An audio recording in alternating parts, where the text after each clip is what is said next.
All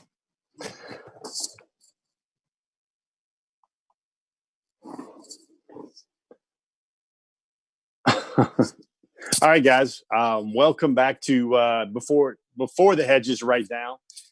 Busy day. What is this, folks? 2 commitments in 2 days for the Georgia Bulldogs. Everybody knows about Chaz Chambliss, who committed to Georgia probably about 11 a.m. on Tuesday, but and then we've got today right around 6:32, 6:31 p.m. Georgia picked up its very first commitment in the class. That was 2022 cornerback prospect Marquise Groves Killebrew. He's now out of Brookwood High School in Snellville, Georgia. He committed to Georgia. This is significant for a lot of reasons, I guess. So, first of all, MGK is the very first commitment for Georgia in the 2022 recruiting class. So Georgia actually has one in 2022 now, and if anybody on the feed knows their lone 2023 commitment, give me a shout as well. But Georgia now has a very big commitment, and it does a lot of things. Number one, this guy is a All-American Bowl commitment already. He kind of debunks the myth that my good buddy Connor Riley wrote about this week, that gets really, really hard for Georgia to bring in a player from Gwinnett County. I think the interesting wrinkle here is that Marquise didn't really grow up in Gwinnett County all of his life. He actually spent a lot of his life in Louisville. Is a native Kentuckian. It's about 6 feet, about 180 pounds. Nation's number 10 corner. I think he's around number 64 overall on the 24/7 sports rating. That's the pure 24/7 sports rating. They do not have a composite rating for this young man yet, but Marquise Groves Killebrew. One thing that you learn about this young man is we started writing about him. I think our first Dog Nation story was about 2 weeks ago. And Marquise Groves Killebrew was interesting because he lists he's got a lot of football players in his family. Basically, everyone in his family are football players. But there's also a neat little wrinkle that he is a cousin. I don't know, first cousin, second cousin, third cousin, or whatsoever. But he is a cousin to NFL all-time great and GOAT and Hall of Famer Emmitt Smith. Lots of things to think about there. I think Marquise Groves Killebrew will be instrumental in Georgia's shot to land Mr. Daniel Martin. That's who we wrote about over the weekend. I think that story actually went up on Memorial Day. That young man is out of Marietta High School. And a lot of guys, now listen, I'm the one that kind of gives me a good eye roll. Let's all practice a good eye roll right now on the feed. But come on, bro, about package deals and young men that say they're going to play together. What usually happens is young men make very adult decisions and make the best decisions for each of their respective situations. But I will say that the way Marquise Groves Killebrew and Mr. Daniel Martin out of Marietta High, the way both of those young men feel about the chance to play together and the way they articulate it so well certainly sounds a little bit different than we're used to hearing. We're a little bit more concrete-ish than we're used to hearing about from 2022 and just junior, senior recruits of that nature. So that is a very big thing to start off with right there. Marquise Groves Killebrew. He's now at Brookwood High School. He transferred from Grayson High School very recently. He's already an All-American Bowl commitment. And I was swapping some messages this evening with Tony Ballard, who runs the very successful and very, very well-known and very prestigious Hustle Inc. 7-on-7 team. He told me that the young man is very hungry to be great. He said that I guess the main takeaway from the conversation was that Marquise Groves Killebrew and Hustle Inc., MGK, I guess I'm just going to lapse into calling him MGK because it just rolls off the tongue. MGK is the first freshman starter on their travel team ever. And he started for the last 2 seasons. I guess you can call it 1 1/3 or 1 1/4 season or 1 1/8 season. There really wasn't much of a 7-on-7 season in spring, in this early to mid to late winter and early spring. And we all know the reason for that. But Marquise Groves-Killebrew, anchor commitment. There's a stories all live up on Dog Nation right now as well. The young man just simply loves to compete. He wants to be great. He's being trained by Justin Miller, who's a former Clemson Tiger who was picked in the second round by the New York Jets. He spent about 7 years in the NFL. And Justin will describe him in a lot of ways. Most of them are very good. Justin just he thinks he keeps bringing up competitive. Marquise wants to go find the best receiver at all times when he can match up with and get better. He wants to test himself and check his oil against the very best competition. He won't shy away from a rep at all. He's got a mindset to win at all costs. And Justin Miller, his DB trainer, says that he feels Marquise Groves-Killebrew has all the attributes to be an elite cornerback for a very, very long time. So, folks, you got 2 commitments in 2 days. I don't know how anybody could ask for more with the commitment cycle heating up right now. There's still only 8 commitments now in the 2021 class, but now there's 1 in the 22 class as well. That's the first big piece of news that we wanted to drop at the top of our feed today. The second big piece of news I wanted everybody to take a look at was the NCAA has dropped even more legislation about what's going to happen with recruiting in the month of June and July in terms of the coronavirus and the global pandemic. I think we've got a graphic. I think we've got a tweet up there that we can look at from inside the NCAA. They just dropped it this afternoon or this evening. Basically, it means they're going to reevaluate. They're going to keep looking. But there are no recruiting visits whatsoever, unofficial, official, nothing going on until at least July 31st.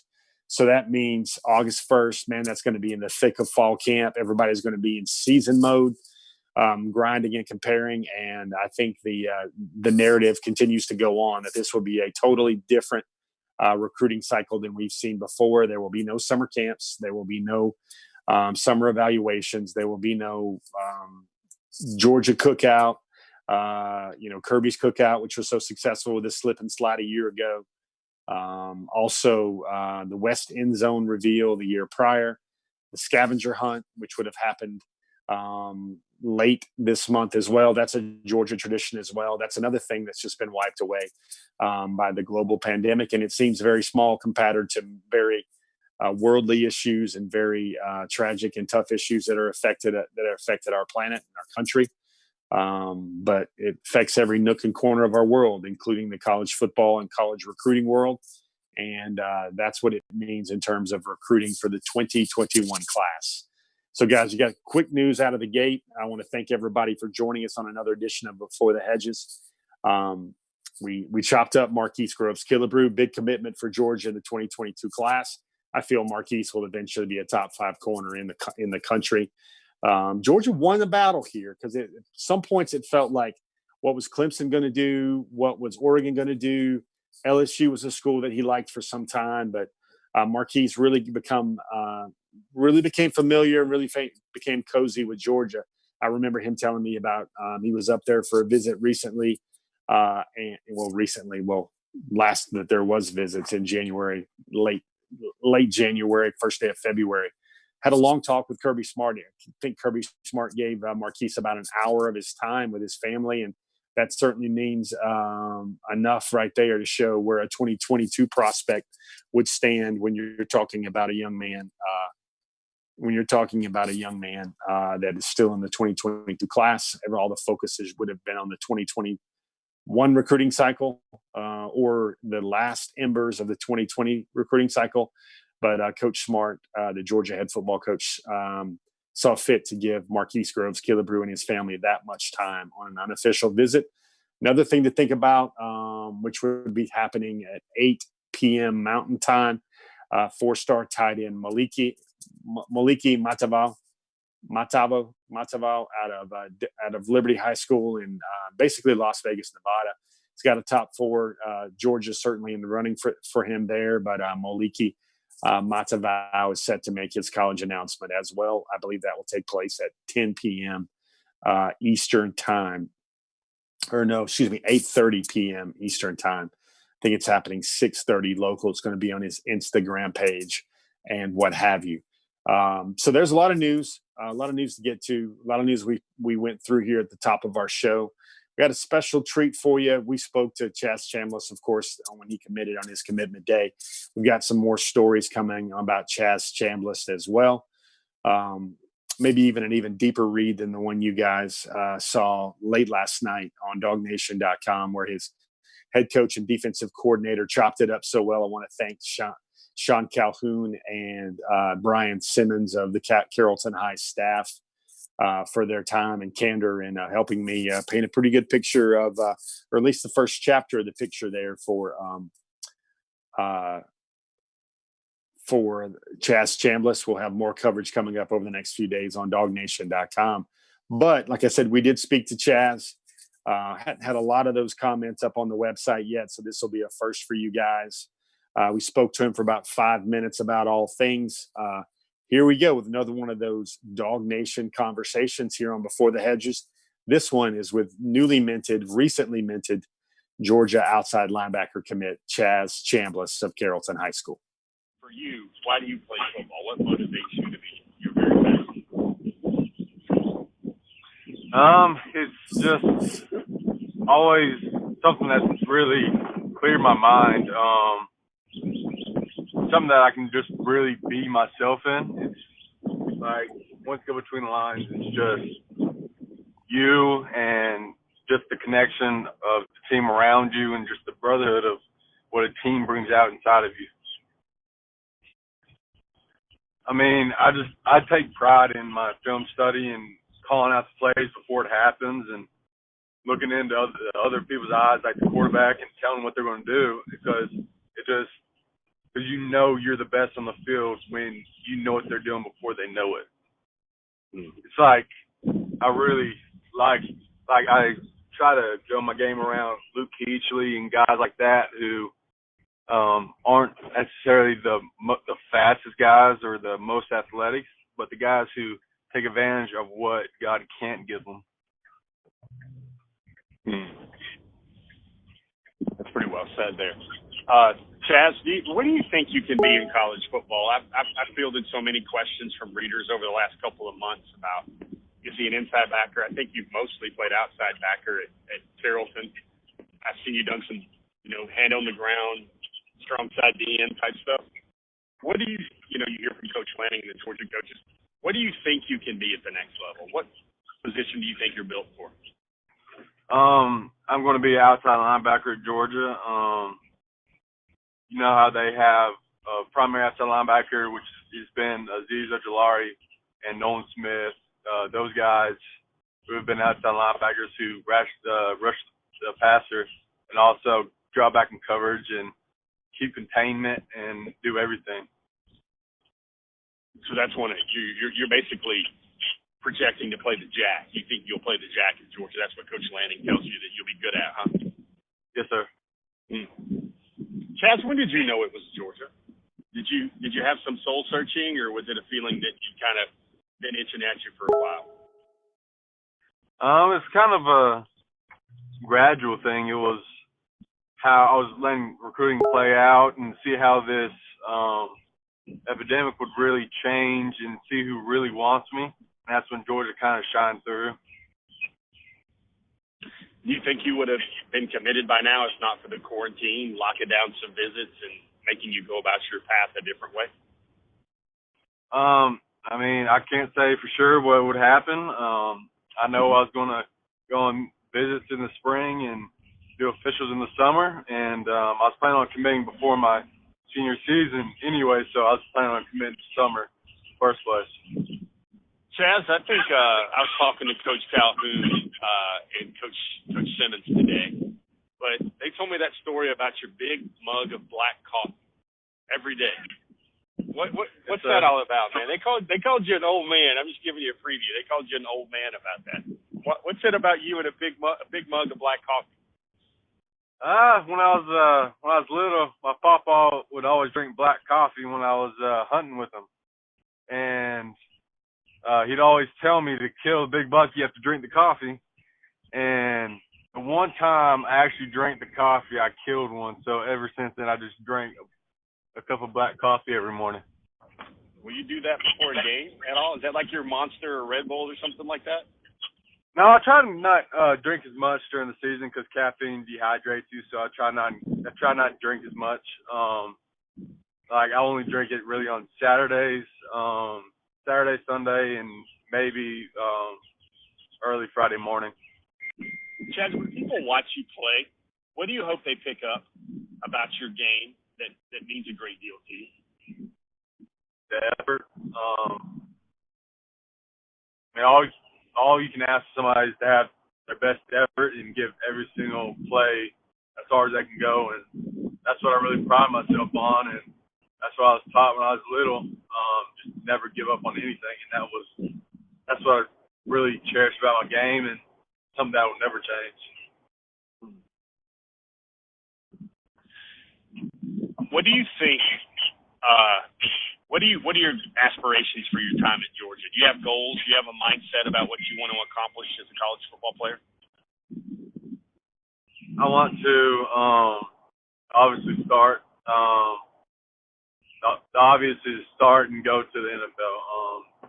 Another one is to be a team leader, help others, and bring a mindset of toughness, really. And then obviously education, get my degree, and you never know what's really going to happen past football. So, I mean, the degree is the only thing that's really solid in the college game right now. So. All right, guys, we're back before the Hedges. Another great Wednesday night. Got a lot of stuff going on here from DogNation.com. Of course, our Dog Nation products, our Dog Nation special. If you can see the background behind me, it's all brought to you by those good folks right over your shoulder there. They're always right over our family's shoulder as well. With my hands trying not to go invisible. Kroger, click list. I got all your wish lists, got all your needs taken care of. You just pull up, click it all out, get ready, and it's so simple and easy. Even a husband can be a 5-star at grocery shopping as well. You saw everything there with Chaz Chambliss. Good conversation. I love what he had to say there about Luke Kuechly. Love what he had to say there about why he chose Georgia in the end. We'll have more of that on the pages of DogNation.com. But, hey, this wouldn't be a recruiting show if we didn't show you maybe one of the best recruiting highlights so far of the week, and that would be the Chaz Chambliss commitment video. He put it out, and coaches I know at Carrollton High School said it was very much apropos. It was very fitting that a young man that's very businesslike, very just goes about his job and does his work, the way he made his commitment to the University of Georgia. I've seen it. A lot of folks on Twitter have seen it. I want to know how many of you guys have seen it. I want to make sure everybody on Before the Hedges tonight gets to see it as well. Let's check out Chaz Chambliss committing to be a Georgia Bulldog.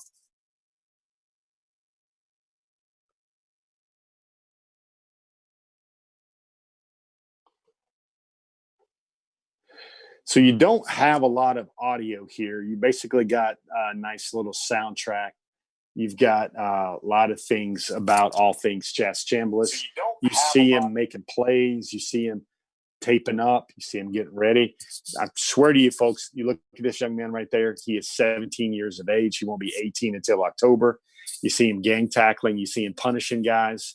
One of his high school coaches told me that basically when Chaz Chambliss is trying to make a tackle, he is basically out to destroy a man's soul.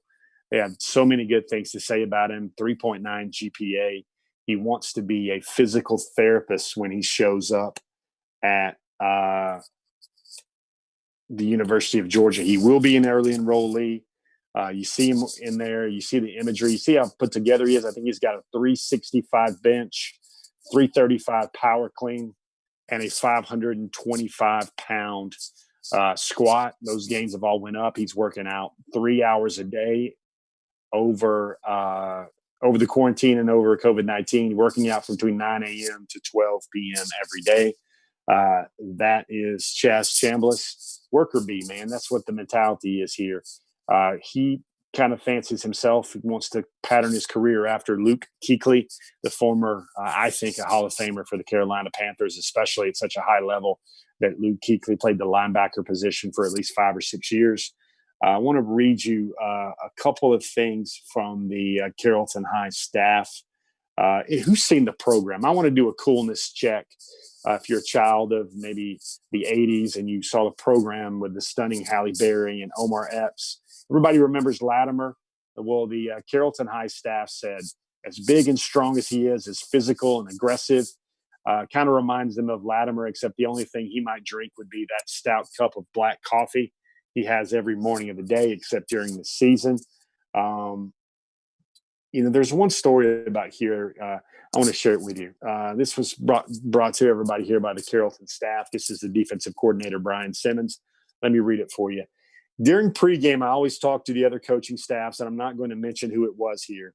Simmons said, we're talking about this kid or that kid, and the head coach of that school says to me, well, we haven't had a great week of practice right on the field. Simmons, he had to ask why. Now, mind you, folks, these are guys, one team, Team A and Team B, are about to play each other on the field on Friday night. And the head coach of the opposing team, the opponent for that Friday night, asked him, why were they scared? He's like, scared of what? And the head coach said, they have got a bad case of the Chaz Chambliss. The coach went on to say, they're scared of your number 32 man. And, Coach Simmons basically said, he can agree that as well. Here's the quote here. He can really talk to us out on the field and tell us what the other team is doing from film study. Simmons says, then once he decides it is time for no more talking and it is time to act, then he is probably the most physical and aggressive kid I've ever been around. It is literally, when I hit you, I want to destroy your soul. You can tell by almost any highlight that you watch that his physicality is almost unmatched. It gets to the point, folks, where the Carrollton High staff has to tell him to dial it down a little bit in practice. We will do that 100%, telling Chambliss to dial it down, because everything he does is a 100%. I tell him sometimes, we need these scout guys. You can't kill them. And I tell Chaz to slow down. He wants him to take it easy on the scout team. He tells him it is okay to tag them off every once in a while. Interesting stuff right there. There you got a really good look right there at Chaz Chambliss. Got a couple more segments in our show, but we kind of reached the point now where I like to call halftime. And halftime on Before the Hedges every Wednesday night means you get to hear a word from Brandon Adams and those fine folks at Kroger. We'll get back to the show in just a moment, but first, a quick word from Kroger. Kroger has made shopping for the groceries and household essential items that you need even easier by offering free pickup. Just shop online, choose a pickup time convenient for you, and Kroger will carefully pick out your order and bring it to your vehicle when you arrive. So the next time you're ready to shop at Kroger, take advantage of the free pickup. It's just another way that Kroger is fresh for everyone. There you go. Look at that, Brandon Adams. Are you giving him 5 stars yet for being a commercial pitchman yet? He can talk for probably 3 minutes without breathing. But how is he as a pitchman? What does everybody think of that voice? Does that make you want to go buy some syrup, some fresh Kroger produce? Does it make you want to go out and get some of that organic meat, some of that good stuff they have at Kroger, whether it's candy, whether it's some frozen ice, whether it's some, one of those, some Pop-Tarts? Those are the things that kind of always show up on our family wish list, along with my son's big bag of Doritos. Who among us doesn't have one of their tribe, one of their clan that has a big bag of Doritos thing? I know mine does. YouTube, I'm taking a look at you guys right now. How's everybody doing today? We've got a lot of action in the feed. Thanks to everybody for joining us. See some Melissa May chat in there. Wyatt Fielden, yes, sir. You were seeing some Chaz Chambliss right there. Lots of questions, everything going on right there. Guys, busy show, cram show, so we're trying to do a lot of things right now. I want to show you a couple of measures of online chatter. You guys already saw the commitment video from Chaz Chambliss, of course. I want you to take a look at this. If you missed it, maybe you didn't get a chance to see it yet, I want you to check out Darnell Washington. Did everybody see that homemade box jump he's got going on? Check this out from Twitter. This is from his mentor and sometimes guardian, D Hill, the assistant coach there at Desert Pines in Las Vegas, Nevada.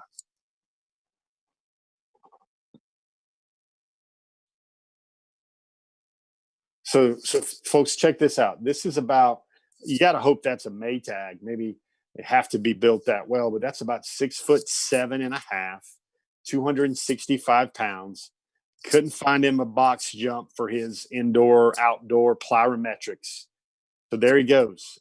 Darnell Washington. Remember, true freshman. He was a 5-star athlete, going to be a tight end, maybe a flex end, going to do a lot of things there for Georgia. I'm going to tell you, it's going to be hard work for anybody that's going to try and check him in the end zone, in the red zone, and deal with him. Folks, I want to do something today that's going to make you feel like you got the choicest slab of Angus beef, whether it's your ribeye, your tomahawk ribeye right in front of you. Salivating would be the word I would say, but think about this. If you're a defensive coordinator, what are you going to do when you have a dual threat quarterback under center? You've got an RPO option with perhaps a James Cook, perhaps a Kendall Milton, most likely a Zamir White. But then you're in the red zone and you've got George Pickens on one side, and then you've got 6'7.5" Darnell Washington on the other side. Maybe he's isolated for a fade ball of his own. About 3 months, at least 3 good months of that Coach Scott Sinclair weight training, and also preparation for his big moments by Georgia tight ends coach Todd Hartley as well. Darnell Washington would probably, I would guess, by September, October, he will be in the best shape of his life. That'll be very interesting to see for the Bulldogs in the red zone, especially on that September the 19th date in Tuscaloosa. You've got that one. I want to show you one more about a name that's kind of creeping up on the board a little bit. We'll get to that top targets board in just a second, but I want to show you Tyrion Ingram Dawkins out of Gaffney, South Carolina, the number 1 player in South Carolina. He just moved up to the number 5 overall defensive tackle in the country for 24 Sports, mind you. That is the pure 24/7 Sports rating. But check out this. Looks like the young man is in some Crocs. He takes one step and watch him elevate to the rim.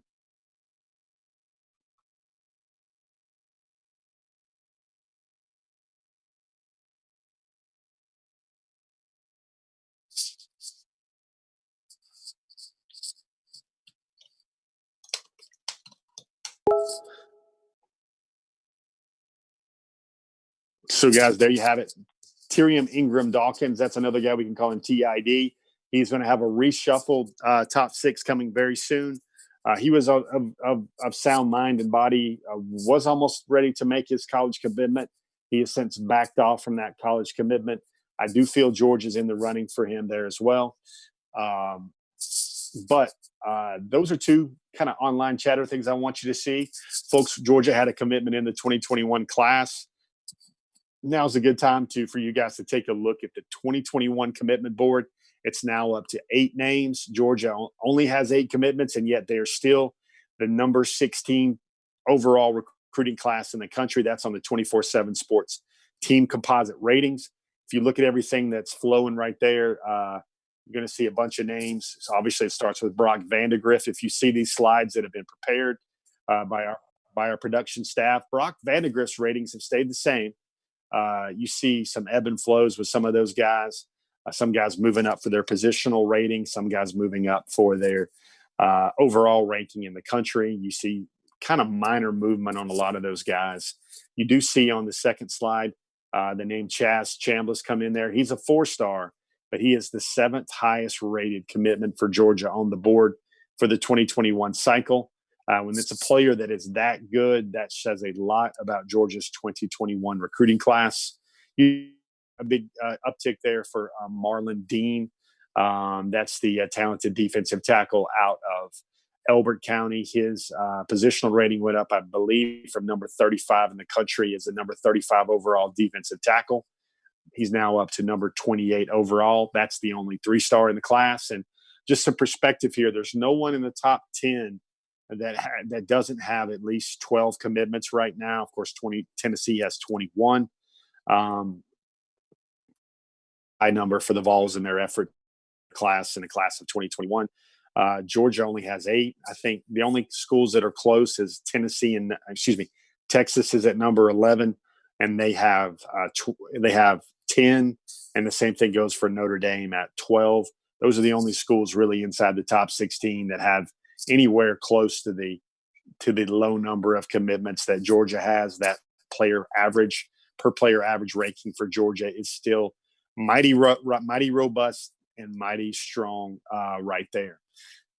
There's your commitment board. You got a chance to see all the names and commitments in the class. Right now, you see Lavassier Carroll as a running back. You see Georgia now has 2 outside linebackers in the class. To me, that would only leave one name left as an outside linebacker for the 2021 cycle. And we're going to get to that one right now with our top targets for 2021. Let's take a look at that board right now this week.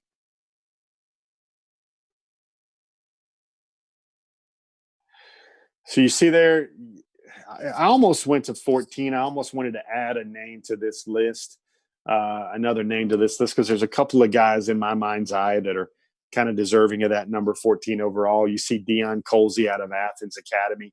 That's the 4-star wide receiver. When you wonder who's the most likely wide receiver commitment for Georgia in this class, might be the name Deion Colzie. I would counsel everybody to watch a couple of names out in the SEC West territory. A guy by the name of Brian Walker, a guy by the name of Zachary Hilton, and also a guy by the name of Isaiah Brevard. Isaiah Brevard's out of Mississippi. Chris Hilton's out of Louisiana. Would be a tough pull there. But then also Brian Thomas, who recently established his Final Four as well, out of Landry Walker as well. Brian Thomas is also a name to think about there as well as a potential wide receiver. That's a lot of stuff right there on Deion Colzie. Moving down the list, they're going to be 2 guys that are kind of be stuck there for a while. Dog Nation would be enthralled to see them move up from time to time. You've got Mason Smith, the 5-star defensive tackle out of Houma, Louisiana. Corey Foreman out of Corona, California. That's Centennial High School. That's the number 1 or number 2 overall player in the country. His rating has fluctuated from time to time. That's the recent, not recent, but that was the rare Clemson decommitment right there. Folks, Corey Foreman's good enough to come in and start right away in college football. Very rare to say that. Georgia has reached a point in its recruiting where I don't know if Corey Foreman, or I guess I would say overall program depth. I don't know if Corey Foreman is good enough to come right away and start at Georgia per se, but definitely will crack the 2 deep. And with a lot of these names on this board, Georgia's gotten to the point where very few of them, even on the commitment board, very few of them are going to be able to come in right away and make that instant impact anymore for Georgia. They really need to be truly special. And if a guy like Nolan Smith, in terms of an impact on a scale of 1 to 5, I think Nolan would probably be a 3.5, maybe a solid 3. George Pickens might be a 4, but it's going to be really hard. Maybe receiver might be the only spot where a guy can come in and just, walk on water for the Bulldogs right now. The reason why, it's nothing against the players they're recruiting. They're not getting any worse. It's just that those bigger, faster, stronger, more mature bodies that know the scheme and the system will be there ahead of them. Number 10 is Xavier Sori out of Graceville, Florida. I think he played linebacker for Georgia, inside linebacker, outside linebacker. Georgia and Alabama certainly seem like schools to watch there. Brock Bowers. Did everybody check out the recent conversation with Brock Bowers on Dog Nation? Had a chance to speak to him. He still feels like he needs to take a couple of visits before he's ready to make his decision. Let's wait and see if that changes. We mentioned Moliki Matavao earlier in our program, the 4-star tight end, the nation's number 4 tight end that's set to commit in about an hour on his local media and also on his Instagram feed. For me, Brock Bowers' name is where it should be on the Georgia board. I think Georgia's only going to take 1 tight end this cycle, and I think the tight end that Georgia wants at this time would definitely be Brock Bowers. Number 8 is Dylan Fairchild, the talented wrestler out of West Forsyth in Cumming, Georgia. You hear a lot of schools are in the running for him, but I think Georgia is going to be well positioned down the stretch for him. I think Auburn's a school, South Carolina's a school that have also done a very good job of recruiting Dylan Fairchild as well. You see Terrence Ferguson out of Peach County in Fort Valley, Georgia. Terrence is a guy that we've been talking about this program for years. He's an adaptable offensive tackle, offensive guard for Georgia under Coach Matt. Terrence Ferguson, the transition with Georgia from Sam Pittman to Matt Luke was very smoothless. I think Terrence Ferguson saw a lot of maybe restored a lot of the good feeling and a lot of the bridge, a lot of the good connections he had with the Georgia program when he made back-to-back visits to check out Georgia in January before the global pandemic. Schmile Munden Jr., we've spoke about him a lot recently. He's set to make his commitment sometime in the month of June. For me, my feeling, my sources on that is I think that not buying all the Tennessee chatter there with Schmile Munden Jr. Kind of feels more like a Georgia Auburn thing to me. Donovan Edwards is the dynamic factor back I would call in this 2021 cycle for Georgia.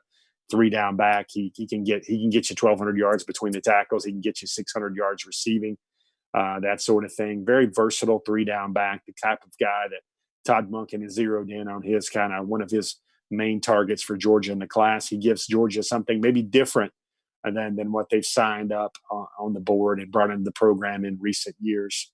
Amarius Mims, everybody knows big Amarius, 6'7", 315 pounds. Out of Bleckley County in Cochran, Georgia. Man, the whole world wants him. Alabama has always been his dream school. It's kind of been going back and forth between Georgia and Alabama for him. Number 2 is James Williams. I'm going to contradict myself, and I'm going to say that dude right there, I think if I had a vote for the best pure football player in the country in America for the 2021 class, I might be led to cast my ballot for James Williams. Very special defensive athlete. I think he can do a lot of things. He could check off a lot of boxes. He could tick a lot of boxes for the University of Georgia's defense, even a salty Kirby Smart defense for 2021 that will be losing a lot of secondary help after the 2020 season. And number 1, Tony Grimes, the 5-star, just recently kind of reopened his recruiting. He took some time off there he recently took some time off there with talking all the time to coaches and recruiters across the country. Folks, there you go right there. That is your top targets for the week of the 27th of 2020. Now, folks, I feel like we've been skipping along at like one of those hurry up, no huddle paces. You guys got questions, drop them in the feed. If you're on Facebook, if you're on YouTube, I'd be happy to answer your questions, anything you guys might have.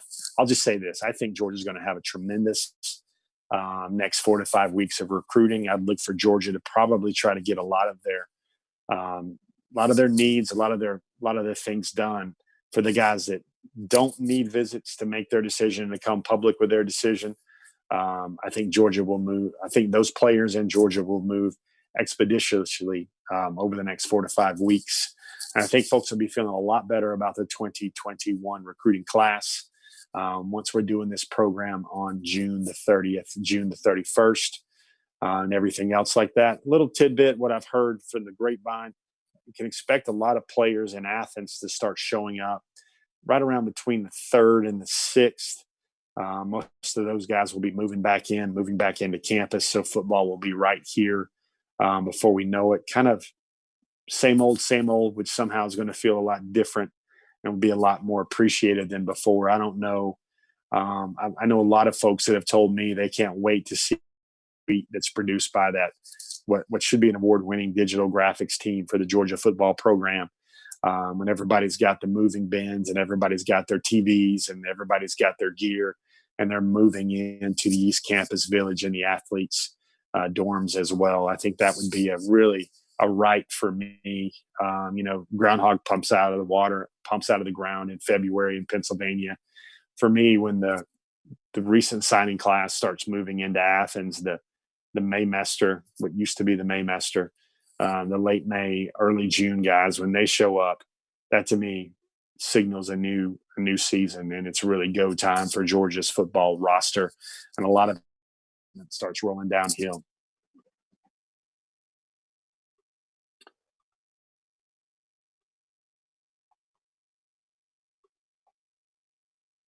All right, guys. I'm going to take a good look at popping in on Facebook right now, taking a look at YouTube. You guys got a question, feel free to drop it in the feed. How's everybody doing tonight? Everybody doing good? Everybody stoked to see some commitment juice happening. Some of the some of those familiar GIFs popping up on social media. Everybody's saying like, "Hey, did you hear about that commit? Did you hear about that commit on Dog Nation?" I hope so. Hope everybody kind of let me know everybody let me know what you think about the Marquise Groves Killebrew commitment and also the Chaz Chambliss commitment as well.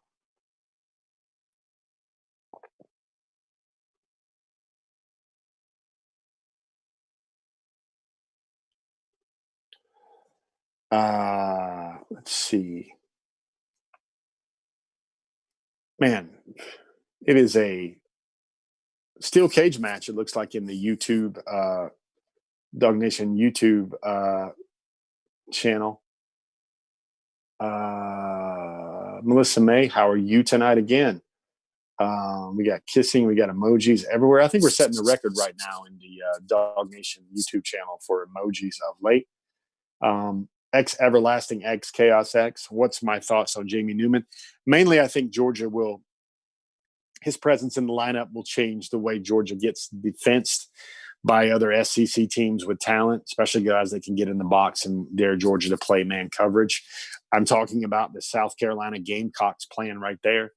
I think Georgia will be just fine across the offensive line, and they'll have some more man coverage beaters out wide.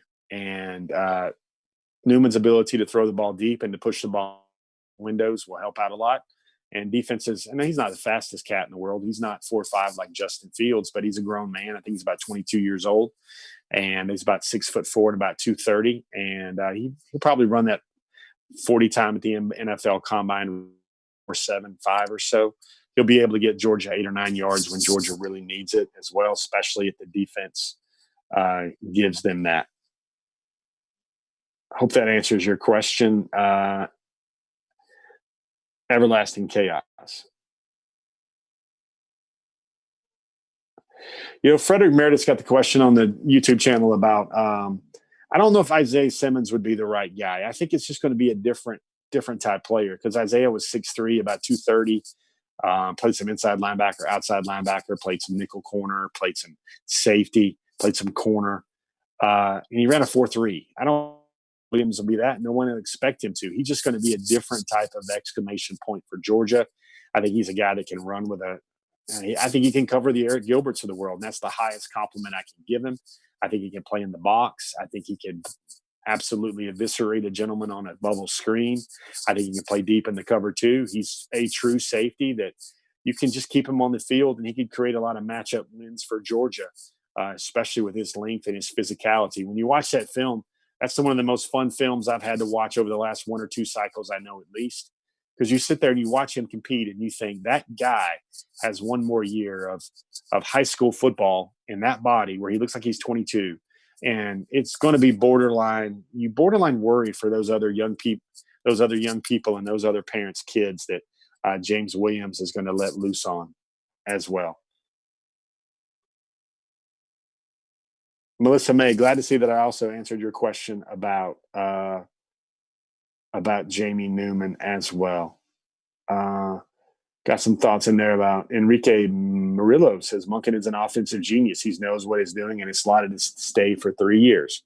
Enrique, I think most Georgia fans would take that right now if they can have Monken for 3 years. I would think that the ceiling for him during his time at Georgia might be 2, because I think Monken makes the move from the NFL back to the college ranks because he was a former head coach at Southern Miss. But I think that's a move where he wants a big boy college football job, perhaps in the SEC as well. And being the offensive coordinator and unleashing these wide receivers for the next 2 seasons will probably give him the ability and the resume to do that, especially when he's combining that with a Kirby Smart defense. And there's going to be no pressure for Georgia to score 28 to 31 points with regularity, considering the way Georgia will play defense under Kirby Smart and also under Dan Lanning.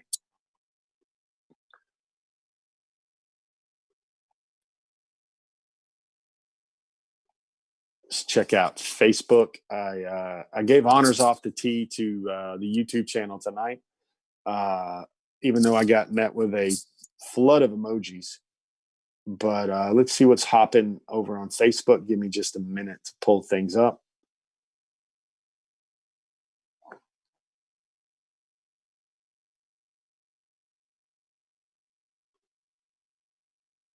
Oh, man.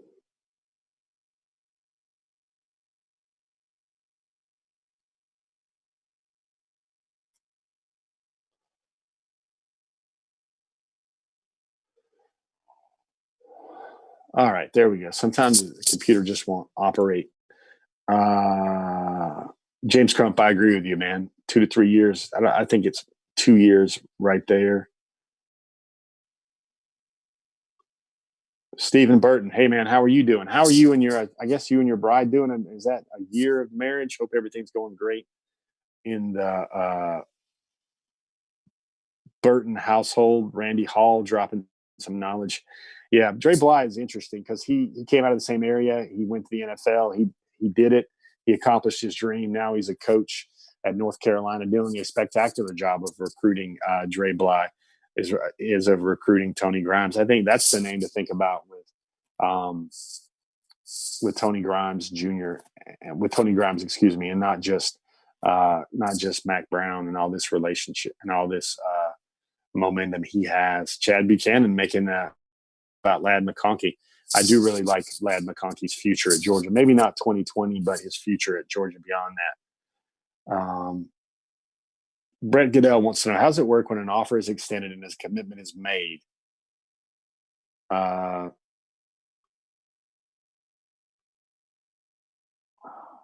to keep up with my feed.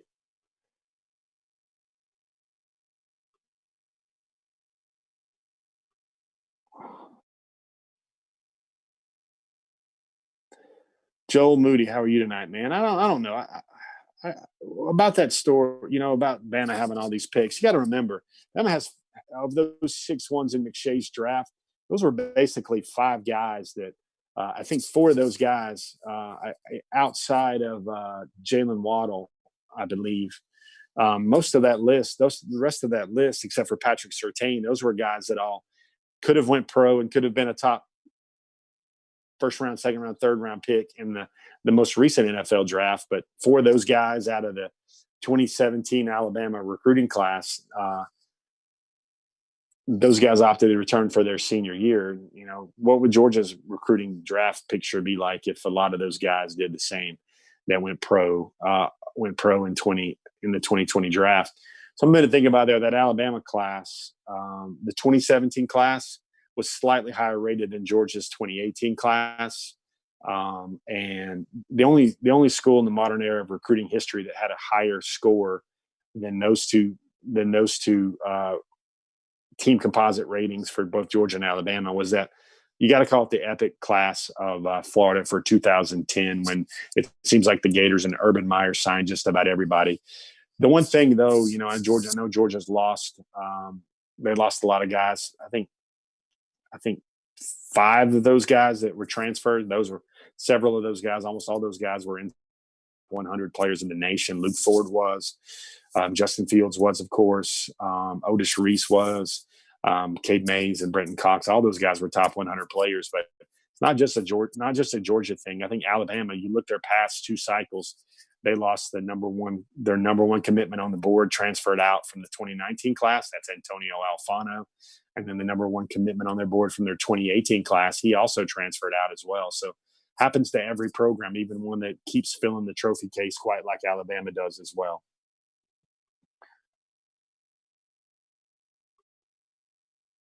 Travis S. McCullough wants to know, what do I think about Prince Colley? Man, I think Prince Colley would be a worthy addition to this Georgia class. A lot of really good things to like about him. The fact that he's played so much at receiver, how athletic he is and what he looks like and the way he gets after the football. A lot of great athleticism there for Prince Colley as a potential inside linebacker for Georgia as well.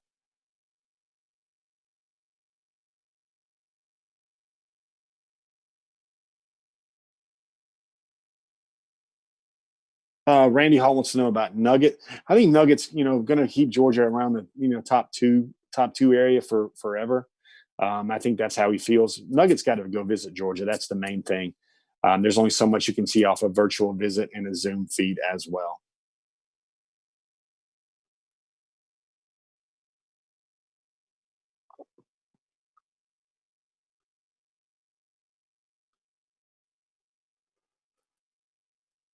I think I'm trying to get this. My feed keeps moving along, and sometimes it's hard to keep up with the windows.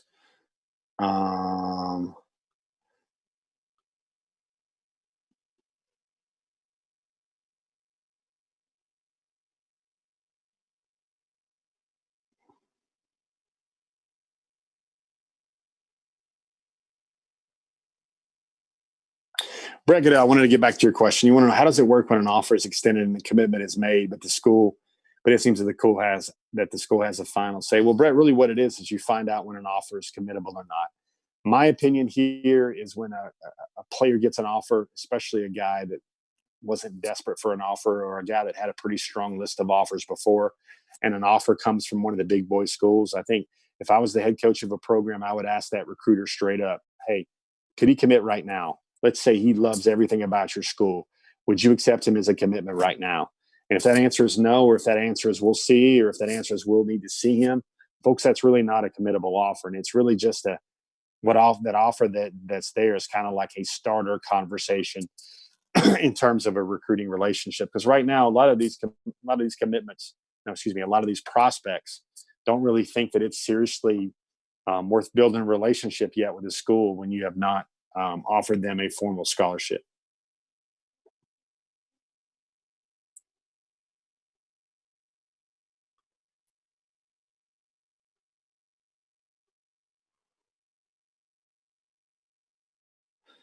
I've seen a couple people making a point. Marshall Fleming makes the point here about Matt Luke. Yeah, Marshall, I think Monken's going to be great.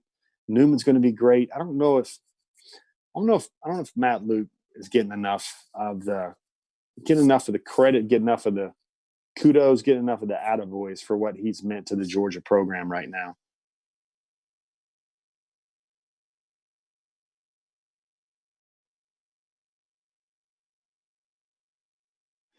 Emory David Davis. Yeah, man, I am seeing Jamari working out with Broderick. And, dude, that could be your left and right. October, November of 2020 right there in the season. I tell you what, Emory David Davis, since I'm doing all these initials today, EDD, buddy, what do you think about that? It seemed to me when you put the new and improved Jamari Salyer, and then you put Broderick Jones, budding Georgia freshman, in the camera frame at the same time. Wow. Broderick Jones looks very impressive. That's the quick way of saying that.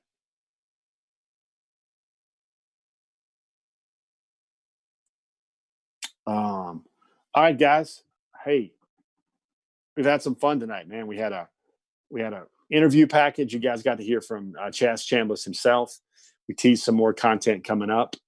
We had a Kroger commercial. We got a chance to talk about the newest commitment, Marquise Groves Killebrew out of Brookwood High School now, no longer Grayson. So all those folks that wonder about Georgia and how they can recruit in Gwinnett County, well, there you go. Georgia pulls a guy out of Gwinnett County. Basically he's the first commitment for the class of 2022, and that says something when you bring in a player of that caliber into the 2020 recruiting class at Georgia. I think it will lead to many more, and I think Georgia's 22 class, if you can include the names Marquise Groves Killebrew, and then you can possibly include guys like C.J. Washington and Cedric Washington Jr. out of Cedartown. You can include Mr. Daniel Martin out of Marietta High School. Names like that. Start thinking about the defensive lineman out of Tift County, Tyree West. That's going to be another very, very, very good future for the Georgia Bulldogs defense if some of those names can follow Marquise Groves Killebrew onto Athens Town as well. Guys, I've enjoyed it. Hope you've had fun. I've had fun. Man, it's a crazy world we got out there. It seems like There's always something going on. Simple message, man.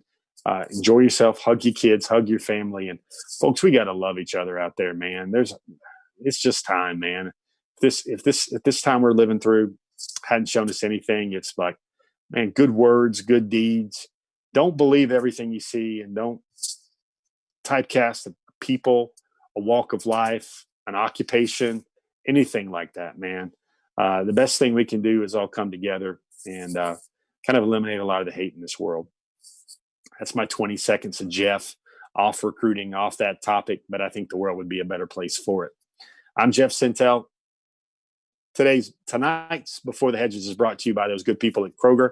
Hope you enjoyed. You got to see some top targets. You got to see a man jumping on a washing machine. I got to look at all those emojis inside the Dog Nation YouTube channel right there. Thanks to everybody for stopping by. Brandon Adams, 10 a.m. in the morning. He's going to be in the studio again. Hope you guys will also join him there. I'm Jeff Sintel from everybody here at Dog Nation. Have a great night, and we'll see you later on the pages of DogNation.com.